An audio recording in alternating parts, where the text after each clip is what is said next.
Welcome to Annapolis Mosaics. Our program spotlights people in our community who are involved in activities designed to promote good human relations. I am Michael Keller, your host and the chair of the Annapolis Human Relations Commission.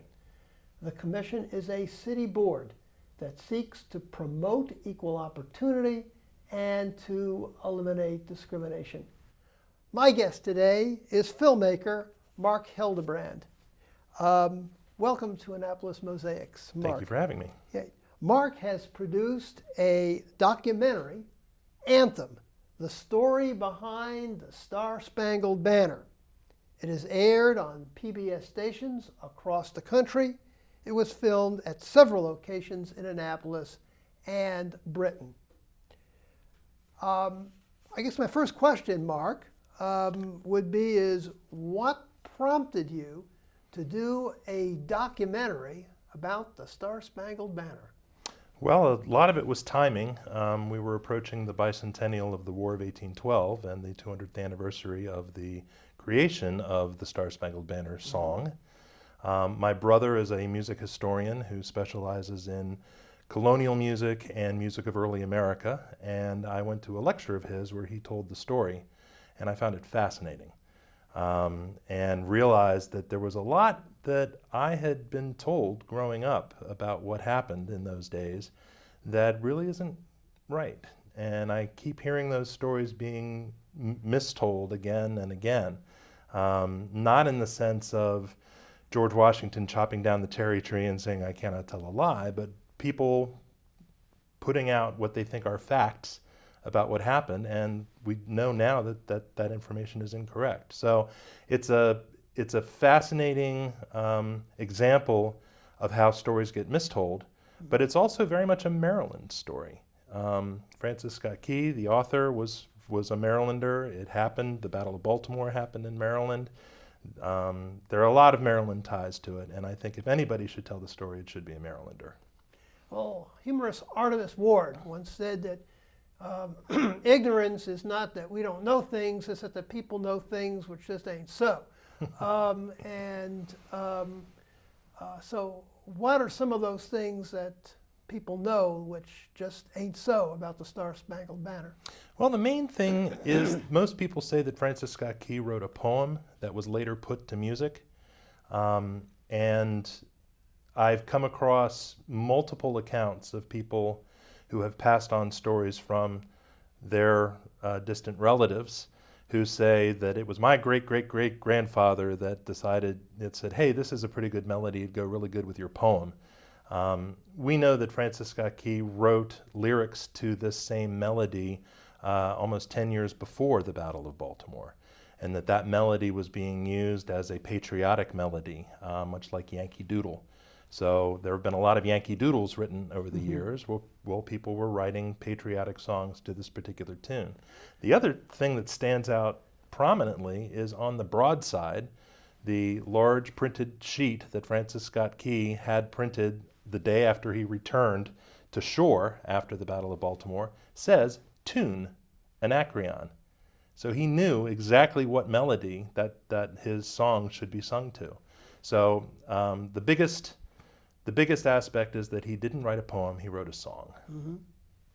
The Star-Spangled Banner became the national anthem actually much later. That's right. I think most people, if you ask them when the Star-Spangled Banner became the national anthem, they'll probably say, well, it must have been right during the War of 1812 after Key wrote it.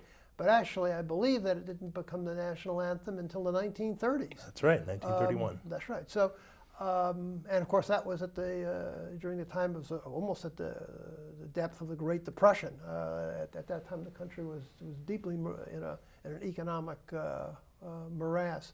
But what prompted the effort that made, at that juncture in history, this song the national anthem? Up until then, I don't believe the United States had a national anthem, per se. It had, a number of songs had been called the national anthem, but they had never been officially designated as such by Congress. Well, how did this come about? I mean, how did this get started? Who started it? Was there a debate about it? What did President Hoover think about it? Because he was president at the time. Right. What happened? I think our viewers would love to hear the details about that. A lot of the credit goes to a man named John Philip Sousa. Okay. He was the head of the Marine Corps band and eventually toured Europe with the Sousa band after he left the military, and played for the crowned heads of Europe. And frequently in a concert, of course, the crowned heads would never be at a concert on time. They have to walk in the middle of it. So if they were playing a piece and the king or prince or duke or duchess walked in, everything had to stop, and they had to play the national anthem of the country that crowned head was of. So, and then it was expected that if it was a visiting orchestra, they would play their own national anthem. Well, Mr. Sousa said we didn't have one, and so he chose the Star-Spangled Banner. That was his idea of what that national anthem should be. There was a lot of controversy, a lot of push for Hail Columbia, which was originally written as the President's March. It was written by a German Hessian who was captured at the Battle of Trenton. Wrote it for George Washington, and then it was put to lyrics about a decade later. And that was a very popular tune. And it's currently the tune that you hear when the Vice President walks into the room. So that's his anthem, as Hail to the Chief is the President's anthem. But the National Park Service commissioned a study, I think, in the early 1900s. So about 20 years before it actually got enacted. There were commissions, there were debates, there were all sorts of recommendations of maybe we should write a new song. What about America the Beautiful? What about My Country 'Tis of Thee, which is also a British tune? But there was an awful lot of debate about it, and it ended at actually the first initiative to propose the Star-Spangled Banner as the national anthem was, I believe, in 1918. So it took that long for it to go all the way through Congress and eventually be signed by the president in March of 1931. Most Americans are very familiar with the oft-sung first stanza of the national anthem.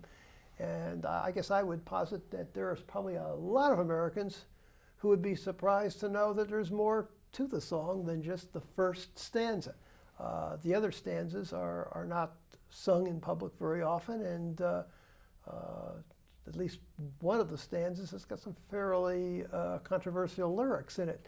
So could you fill us in on the history? Everyone knows about the first stanza because they've heard it sung or they've sung it themselves many, many, many times, but they know nothing about the remaining stanzas. Well, I've spoken to the aunt of one of my oldest and dearest friends who just recently passed away, was raised in Baltimore at Baltimore Public Schools, and she said we were taught all 4 verses. Any good Baltimore school kid should know all 4 verses of the Star-Spangled Banner. The 4th verse is still often sung and contains some beautiful, beautiful lyrics to it. The middle 2 really focus more on the war itself and the attacks, the animosity and the reaction to being attacked by the British.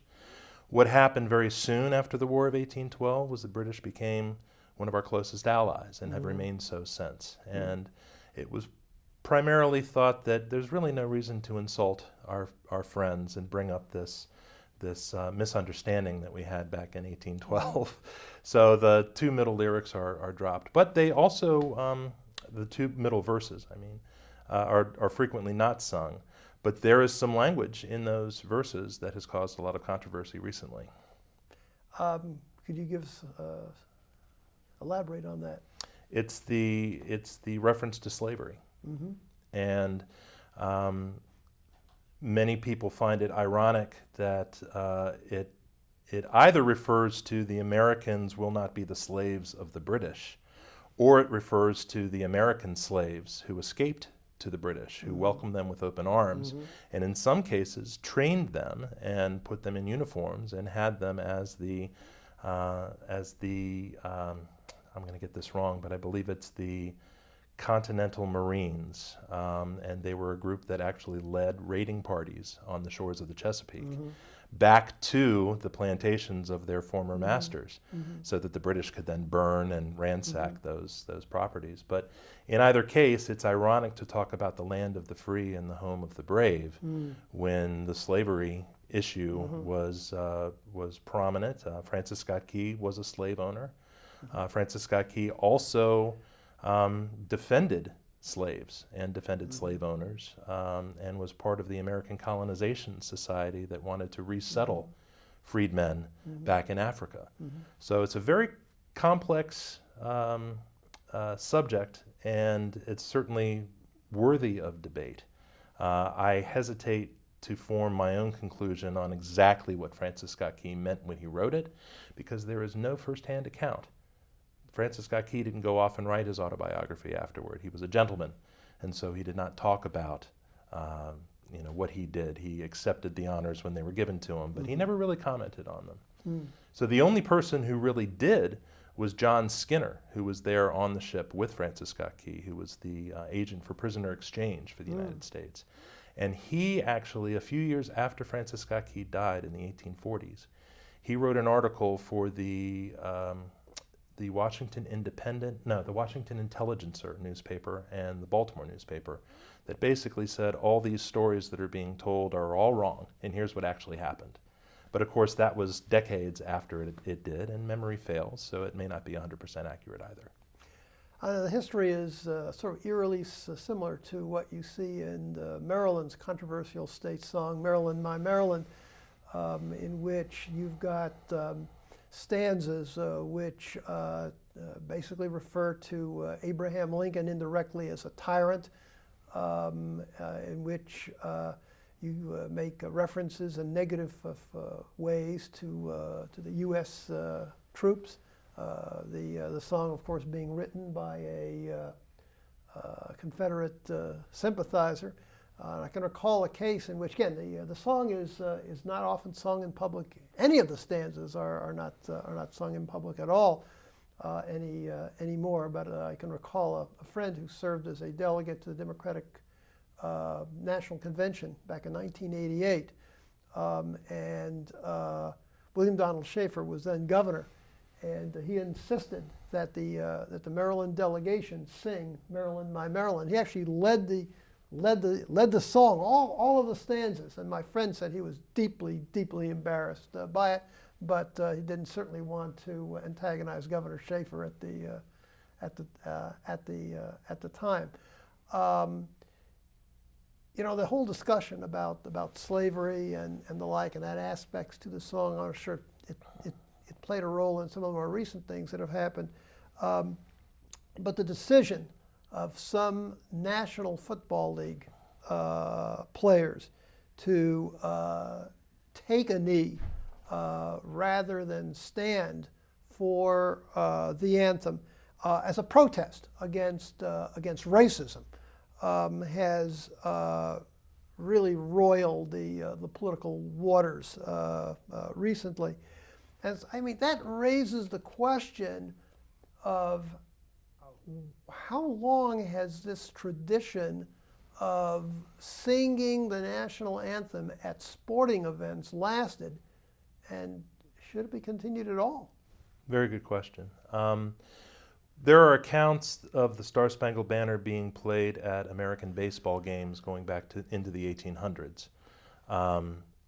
We know that during World War I, it was quite frequently played at sporting events as part of our recent involvement in World War I. And from then on, it kind of became a tradition. I've talked to many people, and when I was making the documentary, asked the question, what do you think of the Baltimore crowds in the stadium who shout "Oh" for Orioles at an Orioles game when they're singing the Star Spangled Banner? And I've heard mixed results on that. And it kind of, by playing it so frequently at these events, it kind of numbs us to it. It kind of takes away the reason for it. And when you get to to a football player taking a knee, or an athlete, or a school child who doesn't want to stand for the Pledge of Allegiance or something like that. They are not people who have been sworn into the military, who have been sworn into elective office to preserve, protect, and defend the Constitution of the United States and those sorts of things.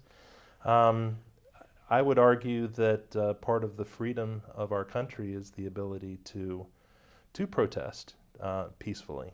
So I don't necessarily agree with the idea that that I must put my hand over my heart and take my hat off, or those sorts of things. If I wish to do so as a show of respect, that would be great. One story I heard while we were making the film was from Charlie Richardson, who's a recording engineer, an Annapolitan of many, many years, who, I don't know if you remember the Annapolis Sounds record from back in the 70s that was recorded all around town. But anyway, he grew up, his father was an officer at the Naval Academy, and he was a bit of a mischievous child. And so what he liked to do was to tap into the sound system at the Naval Academy, and with his little phonograph, he would play the Star-Spangled Banner, so he could make everybody stop what they were doing, stand up and salute, because that was the law. If you were at the Naval Academy, if you heard the Star-Spangled Banner, you had to stop what you were doing and salute. Well, that affected a change at the Department of the Navy, who said, only if you hear a live band playing it must you stop and salute. So you think about a society that says you must stand, you must salute, you must do this in deference to your flag, is a little bit authoritarian, I think. So, but that's my own opinion. Yeah, well, President Trump has attempted to score political points with his base by repeatedly criticizing the mostly African-American NFL players who have taken this course.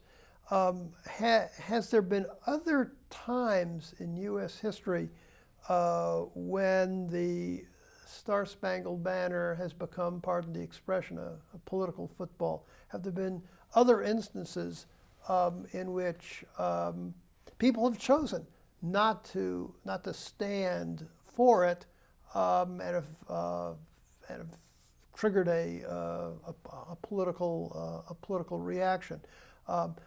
In terms of the Pledge of Allegiance, there's an actual constitutional case on this. It went to the United States Supreme Court, and in which some individuals refused to take the Pledge of Allegiance in a classroom, and the U.S. Supreme Court's classic decision.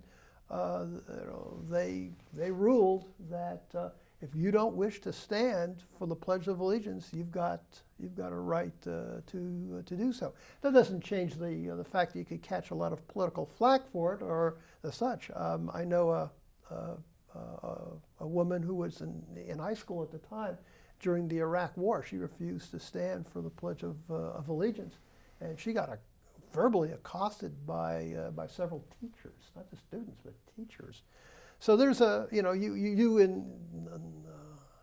engage this possibility of having it. And I'm not sure, having attended one NFL game and seeing the martial aspects of that and the nature of the fans who attend, I'm not sure I would be bold enough to not stand for the national anthem at one of those games. You might have a better reaction at an Orioles game. I don't know. But I guess my question then would be, do we have other instances in which the Star-Spangled Banner has become a controversial element in itself? I really can't think of anything recently other than the debate that comes up all the time is it's a terrible song, it's hard to sing, change it, we need another national anthem. Yeah. But after it was written, because the idea of musical parody is to write new lyrics for an existing tune. Yeah. And there were many, many versions of the Star-Spangled Banner that were written afterwards where the words were changed. Yeah. They were written about slavery. There are versions of the Star-Spangled Banner written about tolerance, meaning abstinence from drinking and various issues Yeah. that it's been repurposed Yeah. for, but none of those really stuck around too much. So I think that really the controversy that we're going through now is probably the biggest test of it. Yeah. But I would challenge anyone to truly understand the story of the Star-Spangled Banner Yeah. and how it came about before making a judgment call on whether it should be our national anthem anymore. I know that knowing what I know, I think it's the perfect expression of our national character, and it marks a very important event in our history where we sort of stopped being Marylanders and Virginians and New Yorkers, and we became Americans. Yeah. We really kind of rallied together as a country, more so at the War of 1812 than we did after the Revolution. Yeah. Well, could you not argue, though, that given the difficulties with the song, you're absolutely right. It's very, very difficult to sing. But beyond that, the song is very militaristic and has lots of war-related verbiage to it. Bombs bursting in air, and so is that the kind of song that we want to have representative of our country? I mean, you've mentioned before some other songs which could be a possible replacement. America the Beautiful, written by one of the early feminists and an English professor and poet. God Bless America, which of course is widely sung. Or, hey, I'll give a shout out to Woody Guthrie, Bring In This Land Is Your Land. So all of those have seemed to have much, what one could argue, are very much in the tradition of America, can easily be sung, and you don't have the controversies that you have with the Star-Spangled Banner.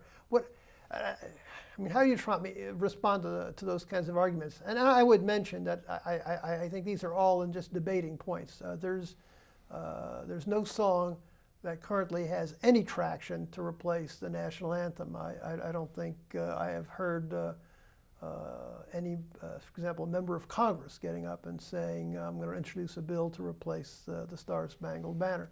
There's a certain aspect of traditionalism that will keep it in place. But how do you respond to those individuals? And they're out there who would like to ditch the song and take something that they believe is more indicative of the American spirit. In its defense, first of all, the way that it was sung originally was much faster. It was a bouncier song, and everyone joined in on the chorus, sort of like some of the Christmas carols that people sing. They may not know the words to the verses, but they can all join in on the chorus, and it was meant to be a convivial song, a song that people participated in. It's a song, it's, I think, the only national anthem that is about the flag of the country that it represents. So the Star-Spangled Banner is not only our anthem, it's also our flag. And it does not promote bursting bombs in the air as a matter of practice, but is recognizing an event that happened that pulled us out of the frying pan, basically, of being in a very real possibility of being a defeated country instead of a liberated country. So again, I think the more you understand the meaning of the song and the meaning of the words and what happened, the more of a validation it has that it should be the anthem. The other thing that has happened recently, though, is that there's become almost a religious fervor in patriotism. And so, again, this idea of showing disrespect to the national anthem by taking a knee, or the way that we revere our flag can sometimes border on a little, a little too much, energy, and so there are other songs that are played at football games that are much more current American country songs. I can't think of the names of any of them, but if you go to any football game, the Star Spangled Banner is almost an afterthought, but it's still played. So I don't know. I think it's always good and healthy to have this debate, the debate about which is the right song, and I hope that it continues, because that makes it a good country to be in where we can have that debate. Well, I'm certain that our viewers are going to be tantalized by this documentary, and I would suspect that they will be very interested in seeing some clips from the documentary to possibly supplement our show today.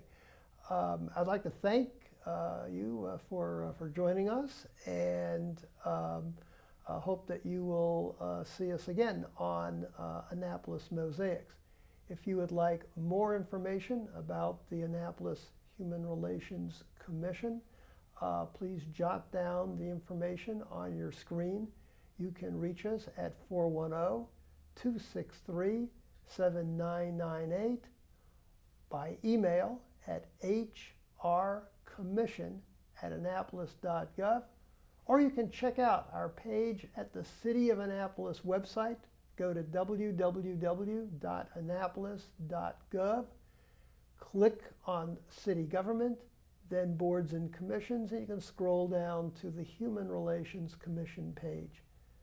And always remember the words of Dr. Martin Luther King Jr., who said, "We have flown the sky, we have flown the air like birds and swum the seas like fishes, but we have yet to learn the simple act of walking the earth as brothers and sisters."